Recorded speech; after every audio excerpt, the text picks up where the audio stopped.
Na na na na na na Adonai. Na na na na na na na Sfatai Tiftah. Na na na na na na na Ufi Yakid. Ufi Yakid Tehilatecha. Na na na na na na na na na na Sfatai Tiftah. Na na na na na na na Ufi Yakid. Ufi Yakid Tehilatecha. Na na na na na na na na Sfatai Tiftah. Na na na na na na na Ufi Yakid. Ufi Yakid Tehilatecha. Na na na na na na na na Adonai. Na na na na na na na Sfatai Tiftah. Na na na na na na na na Adonai. Na na na na na na na Sfatai Tiftah. Na na na na na na na Ufi Yakid. Ufi Yakid Tehilatecha.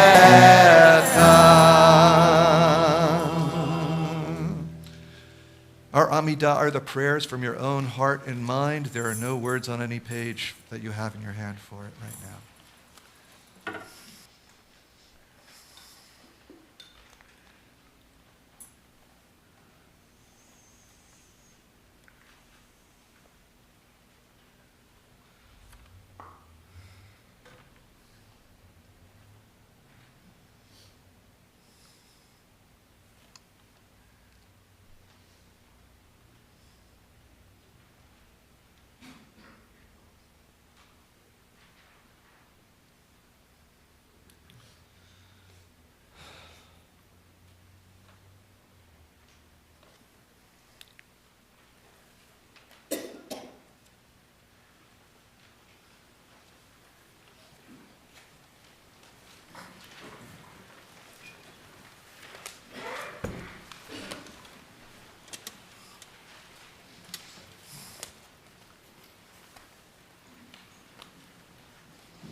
Oseh shalom bimroma, hu ya'aseh shalom aleinu, ve'al kol Yisrael, ve'al kol yoshvei tevu.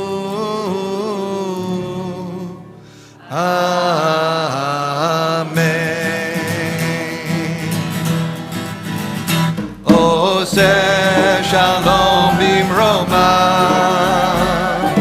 hu ya'aseh shalom aleinu, ve'al kol Yisrael, ve'al kol yoshvei tevel, ve'imru. Amen.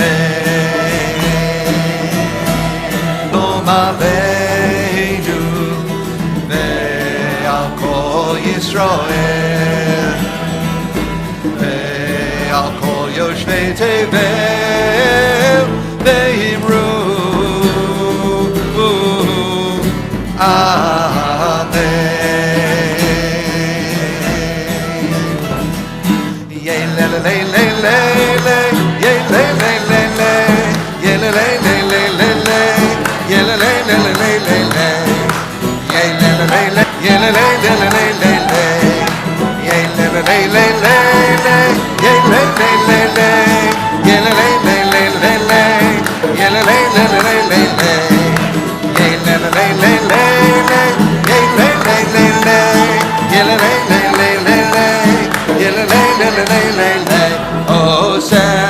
Shalom bimroma, huyas beimru. Amen. Amen.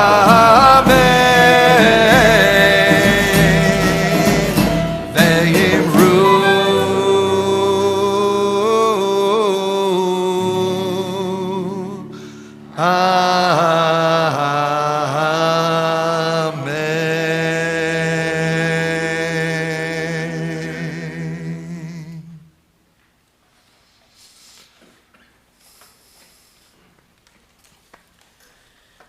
We now take a moment to pray that God sends a refuah shlema, a complete and speedy healing to all of those who are in need of healing, whether healing of the body, healing of the soul. And as we think of those names, as I go around the room, if you would like to say out loud the name of someone that you wish that they send them the wishes and blessings of a speedy recovery.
Siegel.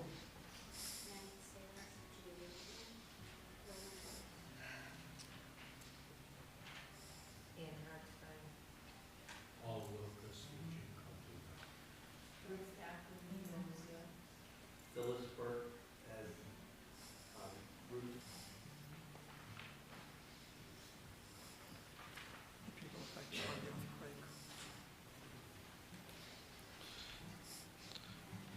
We're on this separate sheet that says prayer for healing.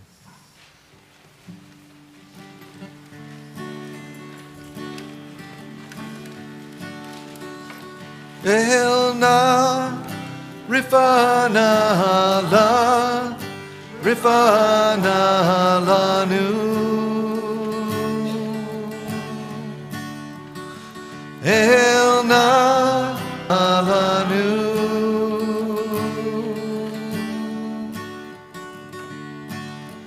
Dear God of our ancestors, help us renew our faith. Bring peace to all our days. Elna Rifana Elna Rifana la Rifana rifana lanu.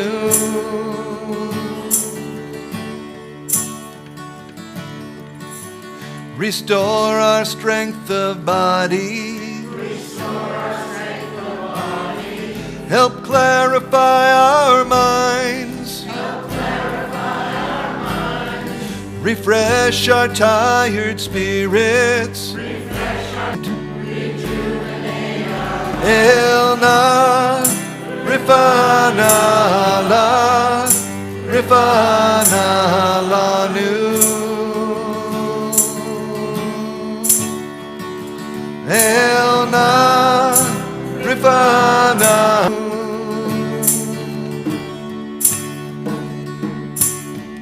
Thank you for all these blessings. Thank you for all these blessings. Throughout our days and nights. Throughout our days and nights. We celebrate the journey. We celebrate the journey. This precious gift of life. This precious gift of life. Elna, rifana la, rifana lanu. Elna, rifana la, rifana. Elna, rifana la, rifana lanu.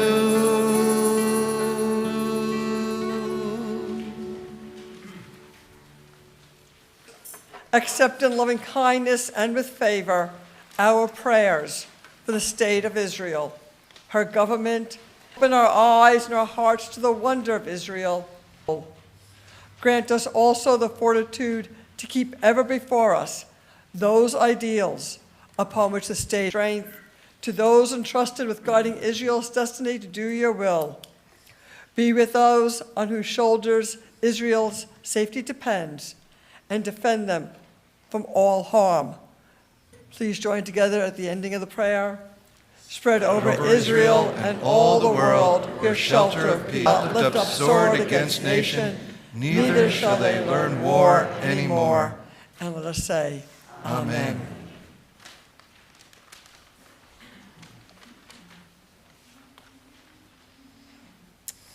This is a prayer for Israelis held captive, written by Rabbi Ofer Sabath Beit Halachmi, translated by Rabbi Rachel Sabath Beit Halachmi. Our God, the one who raised Joseph up from the pit, be a refuge for the oppressed, a refuge in times of trouble. Send complete rescue and full redemption to those held captive by the enemy.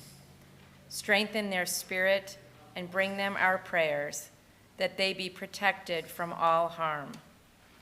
Implant understanding in the heart of the enemy, that they may return the captives in wholeness of body and spirit.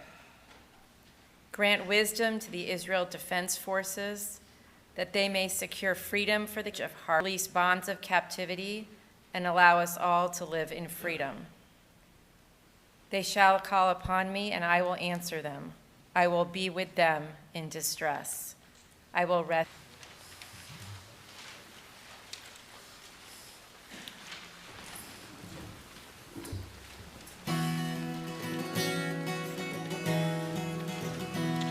V'hashevota el levavecha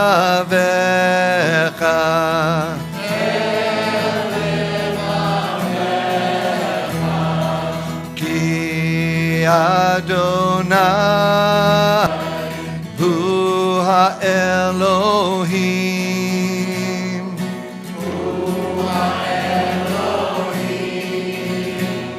V'hashevota levavecha ki Adonai hu ha'Elohim el levavecha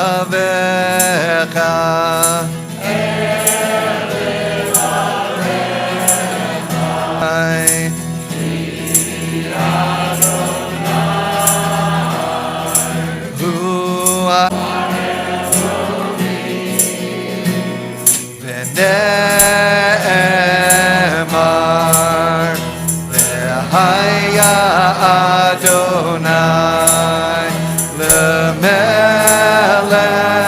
al kol haaretz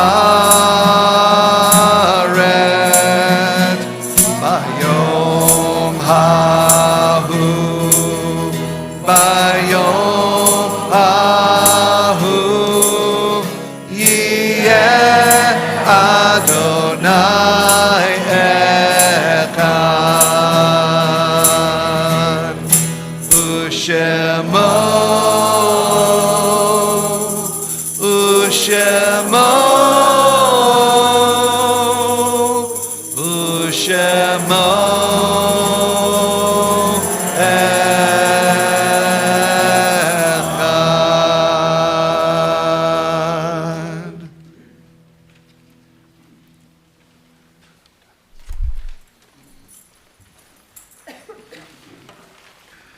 Carve out time for the Mourner's Kaddish.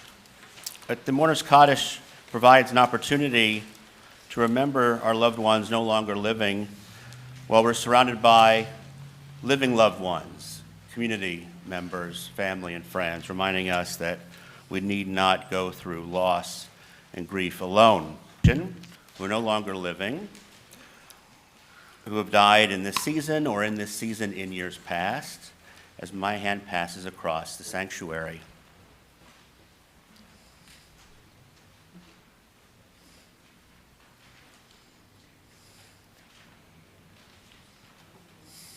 Thank you.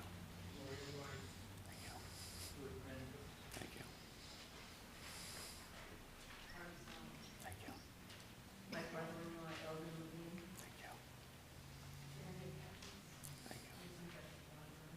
Thank you. Thank you. Thank you. Thank you.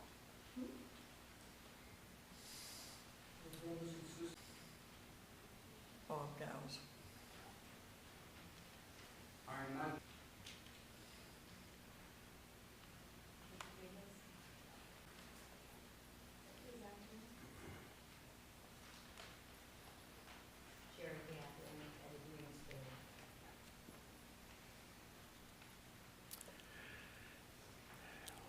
And those names that we may be saying in our hearts, we mean as much as the name is said aloud and the Mourner's Kaddish for them. We invite you to rise physically or spiritually, as is your custom for the Mourner's Kaddish.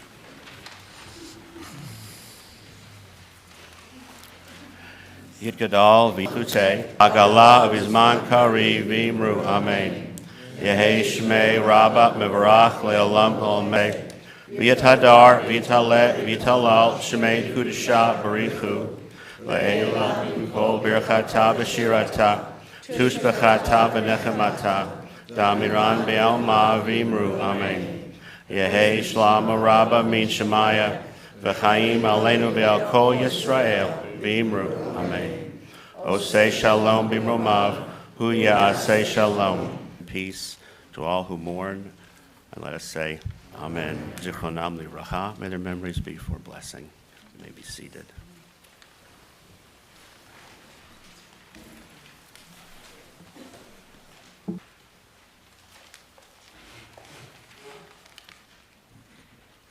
Shabbat shalom. Welcome, everybody. Sorry for the people behind me. We are so happy and honored to be hosting this service tonight. It's really beautiful just to see you, to take one with you. And you can always contact our TCS office during the week for more information. But here are a few communal events that we would like to highlight. Next weekend is the Shoveltown 5K Road Race. It is Sunday, April 3rd. April 6th is also the registration deadline for the TCS Community Passover Seder, which will take place on Sunday, April 13th. Wednesday, April 23rd, Temple Israel in Sharon is hosting a community-wide Yom HaShoah V'Hagvura, Holocaust Remembrance Day commemoration, which begins at 7. Continuing on the theme of Holocaust remembrance, on Sunday, April 27th at 2 p.m., we will be hosting a viewing of a live question and answer. And we just want to say thank you very much to the TCS board for providing the delicious oneg that we will get to enjoy in a little bit. Thank you. Thank you, Alicia. Just one other announcement. Those of you who were at this service last year in Plymouth. Remember that our speaker that night was Rabbi Josh Weinberg, Vice President of the URJ and in charge of ARTSA, the Association of Reform Zionists of America. He spoke about Reform Judaism in Israel, the challenges and the opportunities and the successes that Reform Judaism in Israel has had. If you care about Israel and the direction that Israel is headed, if you care about Reform Judaism in Israel, if you care about religious pluralism in Israel, it is now the time to not just feel it, but to do something about it. It is time now, as it is every 5 years, to vote in the World Zionist Congress election. That is an opportunity to direct money and positions of influence into the conversation about the direction of Israel, which I probably don't need to tell many people in this group is quite challenging at this time. There are flyers out on the table with information on how to vote. There is a token $5 charge for registering to vote. If that is an obstacle for anybody, please let me know, and I'll be happy to help with that. But it is a quick voting process that has a really large impact. It is essential that the reform, that the liberal movements get a much greater representation in the next Congress. There are organized viral campaigns by the ultra-Orthodox specifically targeted at devaluing, and that's a light word for what they're saying about what Reform Judaism will do to the Jewish people. So if we value our values, we need to stand up for them. So please vote and tell your friends. Anyone who's Jewish and over the age of 18 can vote and should vote in this election. So please take a flyer and make your voices heard. Speaking of making our voices heard, it's time for I would just like to add one thank you. In addition to all the rabbis and cantors who so beautifully led parts of our service and are going to, we had volunteers from several music of this service and helped lead this service. So I want to extend a thanks to all of you.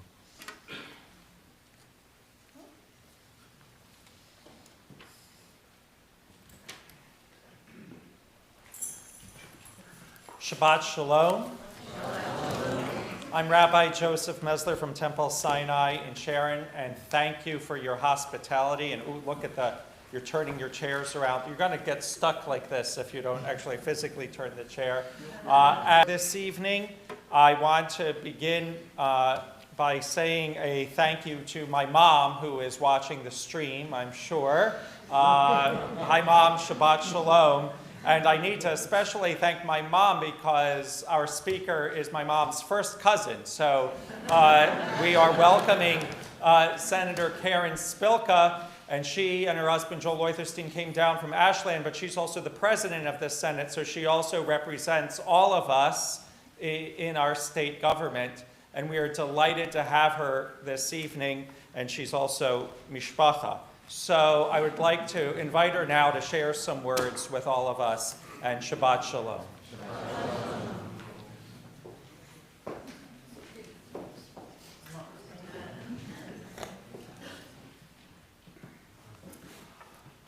Thank you, Joseph.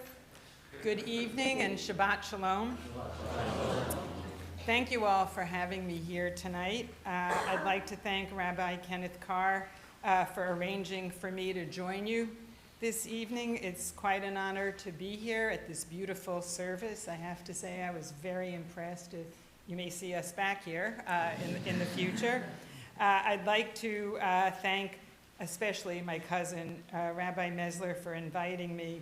I have to say, and I am not biased, but Rabbi Mesler is a tireless fighter for justice in his own right.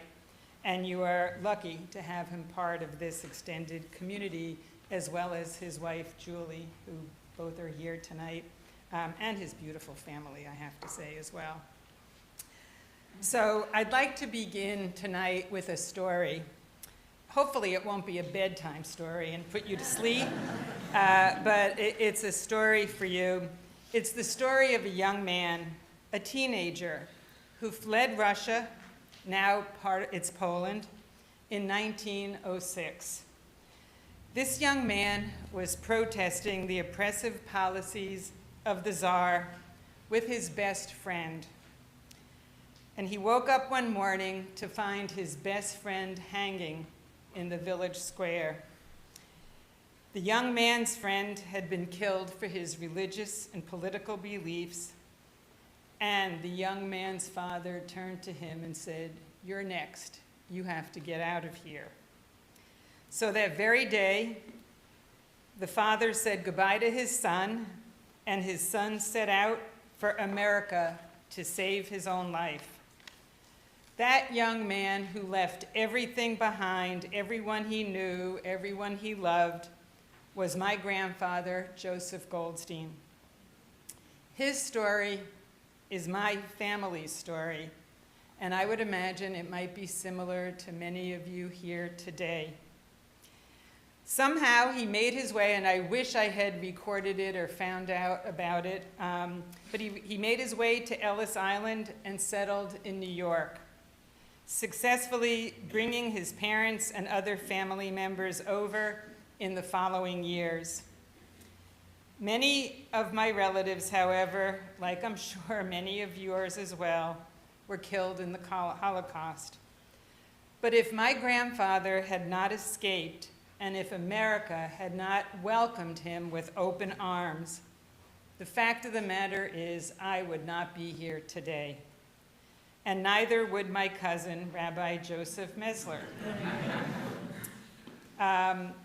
who is actually named after my grandfather, his great-grandfather, Joseph Goldstein, who I must again thank you for inviting me to speak today. By the time I became aware of the details of my grandfather's harrowing journey, my family was like so many other immigrant families. They were successful. My father served in World War II, and my mother left her job as a social worker to care for her 4 children, one of whom, my dear sister Susie, was born with Down syndrome. Our family life was suffused with core Jewish values, including, which I know, Tikkun Olam, tzedakah, which I now realize I've internalized all of these values as justice and fairness and the need to help those become as self-sufficient as possible. I will always remember the metal blue tzedakah box on the kitchen window ledge that every weekend when my mother went to her Hadassah meetings when I was little, she would bring me and I'd empty it into the bigger tzedakah box at the meeting. So, and I realized that was a physical manifestation of the Jewish values that we were being taught. And I have to say, those values inspire me to this very day. I don't have many pictures up on the wall of my private office, but I do have one that proclaims, "Justice, justice, thou shalt pursue." It was given to me by JCRC, the Jewish Community Relations Council, and I look at it every day. Those values, I have to say, keep me going on days, and this happens periodically when times are tough in the State House and frustrating. I want days when I wonder why basically I'm doing what I'm doing. Those values ground me and help me. My parents work hard, my siblings and I received public school education, and 3 of us went on to college. Inspired by my mother to help others, I wanted to follow in her footsteps as a social worker. But like many people today, I wasn't sure when the time came if we could afford to go to college. Luckily, when I was finishing high school, the public higher education system of New York gave me the seed that I needed to start my college education. I almost didn't go because my father's business was not doing well. I was able to grow that diploma into a diploma from Cornell in social work, and later on a law degree from Northeastern University. Before I left for college, though, a profound influence on me growing up, and not necessarily in a positive way, unfortunately, was my father. Like so many other World War II veterans, he suffered from undiagnosed mental illness. I believe it was what we now call PTSD, in the years after returning home. As a teenager, I could see how much he was struggling, and I often wondered what his life and mine and our family would have been like if he had received the services that he needed.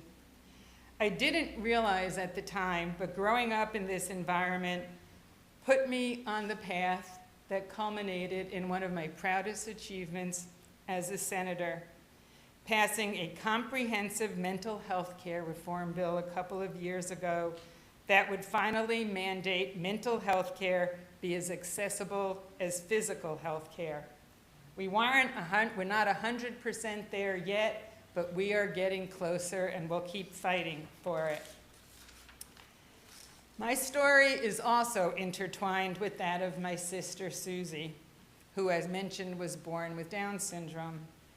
I would spend 26 years as her legal guardian, and through our close relationship, she helped to ground me and inspire me. She taught me how much of our lives and communities are enriched when we include people of all abilities. I still remember her coming home from where she was working, and she would proclaim, "I got my paycheck." She was so proud of that. Wasn't always a lot, but she was really proud of it, which taught me that giving people the opportunity to participate in our economy, to be as self-sufficient, as productive as possible, was so important, and it not only benefited her, it benefits all of us. She passed away in 2017 after a tough battle with Alzheimer's. I had moved her up here from New York to Massachusetts to be closer to me, and I miss her every day. But I am so grateful to the wonderful 58 years that we got to spend together. So after graduating from Cornell, I moved to the Boston area to seek my fortune. And if anybody knows what social workers get paid, it wasn't exactly a fortune. But I didn't know anybody here, actually. But I found a job counseling children and families in downtown Boston, kids that had been kicked out of the Boston public school system. Eventually, I would meet the love of my life, Joel Loitherstein, my husband Joel, and I would get a law degree from Northeastern. We would settle in Ashland, not too far from here, and it's our hometown to this day. As a young Metro West mom back in the 1990s, I was happily running my own business as an labor attorney, arbitrator, and mediator. We were blessed. My husband ran his own small environmental engineering business, and we were blessed with 2 boys, Scott and Jake. But growing frustration with our local school funding led me to make choices which ultimately led to me becoming a legislator. As I mentioned, when I moved here, I did not know a single person. I never thought I would be a legislator, let alone Senate president. It still surprises me to this day. I studied the public K-12 education funding formula and contacted my legislators. I advocated for them for changes. Not satisfied to wait, I was impatient. As a school committee member, I invited like-minded parents, educators, advocates, and others from all over Massachusetts to collaborate using my social work and arbitration mediation background to collaborate on changing the education funding formula. The possibility of making real change in the lives of my sons and the other children across the state inspired me. So when my state rep seat in my district opened up, as literally 5 minutes after I checked with my husband, what do you think? If you want it, go for it. I was on my way. I did not hesitate. Didn't know what I was getting into, but I thought it was a great opportunity. My belief in fairness in education funding propelled me to run for office, and I'm proud to say that after many years of working to change the K-12 funding formula to make it more equitable and adequate, one of my first major victories in being elected as Senate President was pushing through and passing the Student Opportunity Act to ensure that all students have access to a quality education regardless of where they live, their background, their zip code, or anything. And inspired by the idea of the Student Opportunity Act, a couple of years ago, I introduced the idea that we need more than just a Student Opportunity Act for K-12 funding. We need a Student Opportunity Plan for learners at every stage of their lives, from cradle to career. And I'm really pleased to say that we have built on that plan by getting, and I hope you're all aware of this because we've tried to get it out there, the Senate led the charge in getting both free, universal community college and early education and care reform signed into law, including a historic $1.5 billion in early ed and care investment to make it more accessible and affordable and provide a living wage to the workers. I have always believed that education is our state's lodestar and the key to our Commonwealth's success far into all of our future. And I was really proud when I was reelected Senate President this past January that my colleagues refer to me as the education president. I can honestly say that my interpretation of tzedakah as fairness, helping others to be self-sufficient, and also taking steps to build resilience in myself and others has guided every action I've taken and every fight that I have taken on as a legislator. I ran for the House shortly after 9/11, and honestly, my first day that I was sworn in a special election, my first day as state rep was the first day I was ever in the State House. Yeah, I didn't know what I was doing, I will be honest with you. In 2004, so there's hope for new legislators, you know. 2004, I ran for the state Senate and won, though a lot of people, particularly I have to say the men in my district, told me it wasn't my time yet. As state senator, I fought for my region to have the ability to create our own public bus service, an RTA, Regional Transit Authority. We were prohibited, many other, Franklin was prohibited. They tried to get in.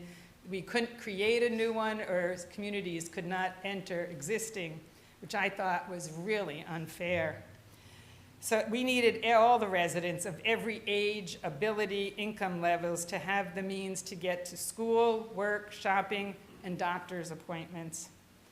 I was appointed Senate Chair of the Joint Committee on Children, Families, and Persons with Disabilities in my first committee. I was very proud of that.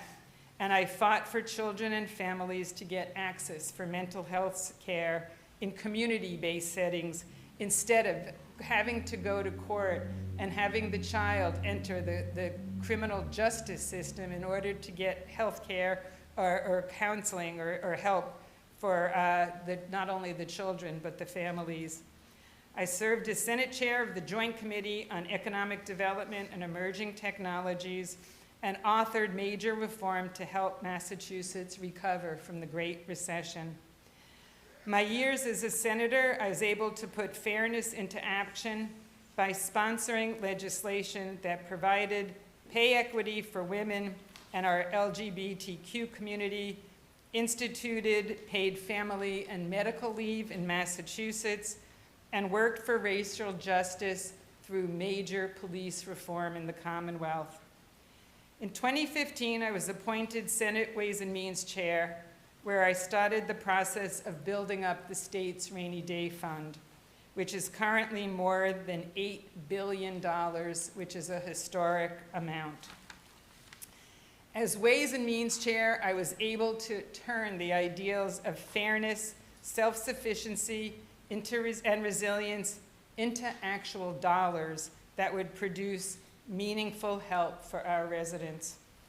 It was honestly, I have to say, my dream job until I became Senate President, which has been the greatest honor of my life. It gives me the opportunity to help in so many ways my mother probably could never have imagined. You know, the other thing that I want to mention that I recently helped create in the budget in the Senate, we put in the creation of an anti-Semitism commission in Massachusetts, including language, which is going on right now, including language to have the Department of Education, the Mass Department of Education, create a curriculum, age-appropriate curriculum for children in schools on anti-Semitism, because we know that we need to educate our kids much more with that. I'm also currently working on helping bring the Holocaust Museum to Boston, which hopefully will be in the process of being constructed at the corner of Park and Tremont Street. So that should be breaking ground shortly. They've raised the building, and they are bringing the Holocaust Museum there, so that should be there. The other thing that I'm very proud of, and my cousin was there that day, I brought a klezmer band to the State House. No, many people had never heard klezmer before. It was great. It was great. So I must address the elephant in the room, what is happening on the federal level. On the state level, we're working hard. Unfortunately, the federal level, every day we never know what's happening. I believe that the current administration is implementing many destructive policies. Truth be told, I don't know for certain what the future holds for Massachusetts with the second administration, but I do know, and I want to let you know, that we will persevere, we will stay true to our core Massachusetts values. Because Trump can spin all he wants, but the truth is, and I believe, that democracy is just better for about every metric you can imagine. Economies do better under democratic governments, and allowing diversity to flourish ensures that the finished product of any organization, whether it be a company, a nonprofit, or a government, the finished product is stronger and better. So we are lucky in Massachusetts because we have access to excellent educational opportunities, healthcare, social supports, and we have some incredible research institutions and companies headquartered here. And I know we can always do better. And the fact is that life is still too hard for some of our residents. The cost of housing is still too high. Our weather systems are becoming dangerously unpredictable thanks to climate change. People still spend too much time sitting in traffic, doesn't matter where you live, because our public transportation systems are still too few and too disjointed. And not every student is still getting the public education they deserve. But an all-out war on the American people is only going to make these things worse. I don't care what side of the aisle you are on, and maybe I shouldn't be saying this, but I have to say that what is being planned not only is counter to our economic common sense, but the spirit of America. And I know, for example, with so many of the cuts happening, I'll just take a few.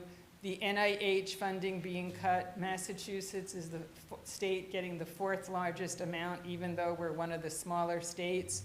Research is shutting down. I got a call. I know this family whose son, they were waiting for a clinical trial. Their son has been battling brain cancer. They've been notified the clinical trial will not be taking place. What do we say to them?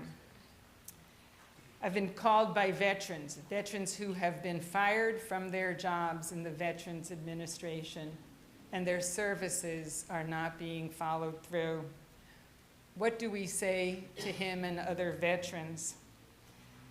Families of children getting special education services, that the Department of Education potentially being shut down, and just $2 to $3 billion that Massachusetts gets for our special education assistance and transportation, the possibility of losing that.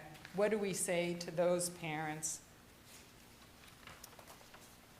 Should we be surprised, and this is in fact happening now already, that countries like China are coming over and recruiting people who have lost their jobs or their research? So we're not only losing the people doing the current research, but we're losing the graduates who are helping do that research.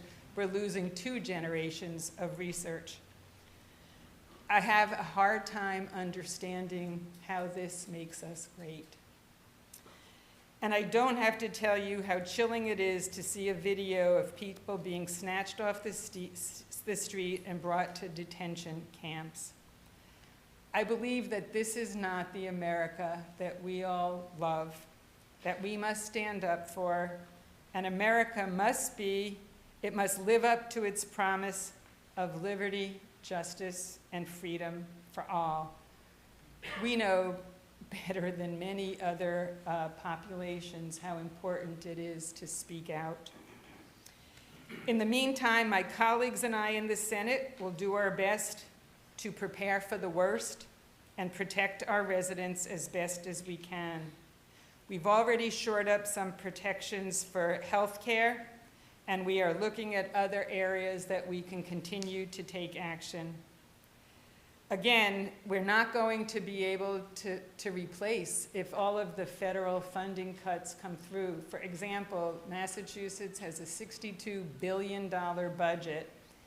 If Medicaid is cut alone, losing all of the benefits of health care and beyond, group homes and everything else, people, we will possibly lose somewhere between $12 and $20 billion just on Medicaid losses alone. And then you have the 2 to 3 or more in education, veteran services, and other areas. That $9 billion rainy day fund would diminish quite quickly. So, and I'm saying this just for you to be aware that these are possibilities, because every day things change. But I want to assure you that Massachusetts, we in the legislature will work collaboratively. I'll work with the Senate, I'll work with the House, I'll work with the administration, the governor, anybody to weather the next 4 years. In the meantime, I'm proud of the actions that the Senate has taken to cut costs and expand opportunities for our residents. Last session was a historically productive session, and I have to just put a highlight on some of the things that we did. We signed into law the largest tax cut in generations that all generations will benefit from. It doubles the senior circuit tax breaker, provides the largest universal child care and dependent tax credit in the country, increases the earned income tax credit. We also passed the state's largest housing bond bill ever with a suite of policy changes to expedite development and help folks stay in their own homes. As mentioned, we secured no-cost community college, leading to record enrollment. We passed wholesale changes to our early education system, putting $1.5 billion. We passed school meals for all, putting money back in parents for every child that a family has in school that saves them $1,200. And children are not in school with grumbling tummies. They're learning better, and we're reducing childhood hunger. We also passed a major gun safety bill that will save lives, a big climate bill that will allow us to cite the 21st century infrastructure, a sweeping economic development bill that will put us in the lead nationally on climate tests. We increased our nursing workforce, and we revitalized, you may have heard of this, hopefully revitalizing a toxic waste site in Everett into a waterfront park and revenue-generating professional soccer stadium. We also passed new laws, this all happened last session, addressing substance misuse, reformed long-term care. We passed pay equity, increasing the diversity of liquor licenses in Boston, low-income MBTA fares, and free regional bus fares. We also passed healthcare legislation that will lower the cost of particularly chronic drugs for diabetes and healthcare and asthma. And we brought into law some changes to private equity on the heels of what happened with the Steward healthcare system. Of course, I'm proud of the work that we did, and that's just a smattering of it, I have to say, but there's always more to do, and I can assure you that the Senate will continue its focus on justice, fairness, and resilience as we move into this uncertain time. I hope you're aware, and as a reminder, we just started our new 2-year session, during which, and I want to just give you a little civic, there's 40 senators and 160 representatives that filed about 8,000 bills this 2-year session. They're beginning to move through the legislative process.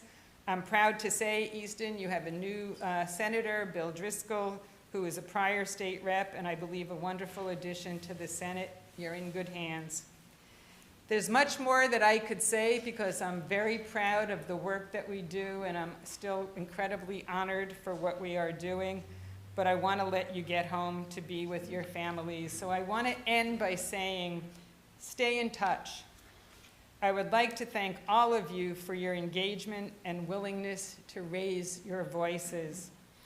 It's such an honor to know that so many of our temples and congregations are so actively involved in so many of the most important issues facing our state and our nation. It really does matter. Your voice really does matter. Just like when you sing the prayers, your voices matter in joining in.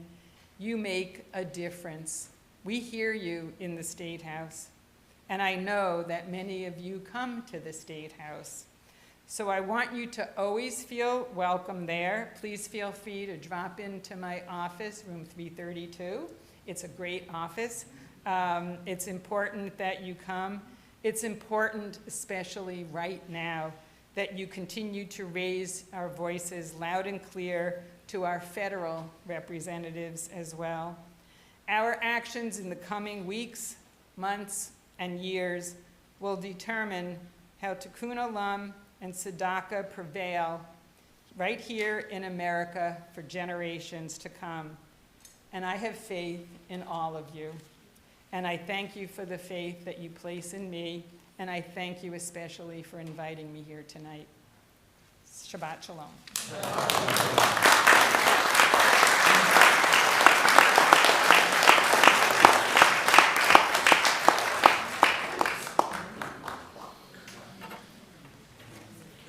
Thank you very much, Senator Spilka. I want to thank you for sharing your story with us, for telling us the values that have motivated you from the beginning, sharing so many of the success stories, and also speaking about some of the challenges that we continue to face, and for your invitation of partnership to join together in trying to bring about solutions for our Commonwealth. I mentioned earlier, we're at the end of the book of Exodus. When we finish a book of the Torah, we traditionally say, Chazak, Chazak, B'niti Chazak, be strong, let us strengthen each other. And so you give us that invitation as well to strengthen each other in moving forward against the challenges that we face in the future. Thank you for that.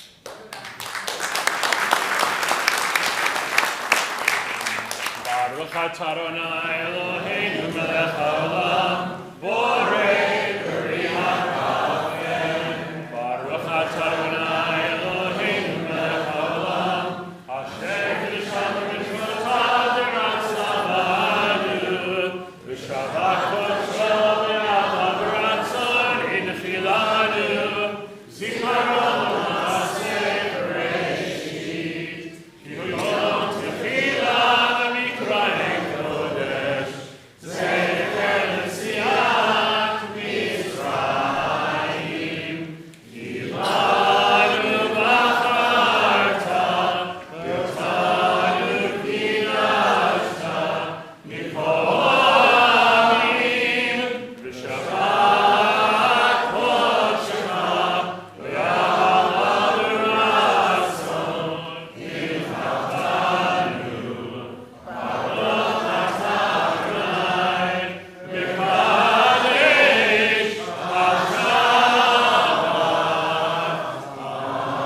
Shalom, everybody. The night is out the door to the left into the multi-purpose room. Shabbat Shabbat Shalom. Thank you. Fabulous, fabulous, great. Loved it. Loved it. I love that music. Spirit in the room. That's right. Loved it. Love what you said. I love that no longer living on.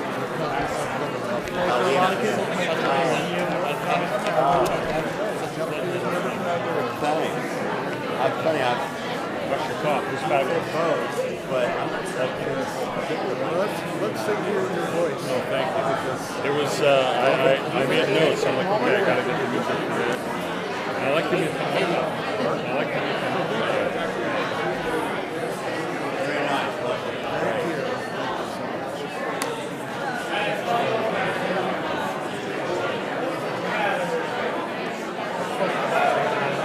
It did. Oh, I'm sorry.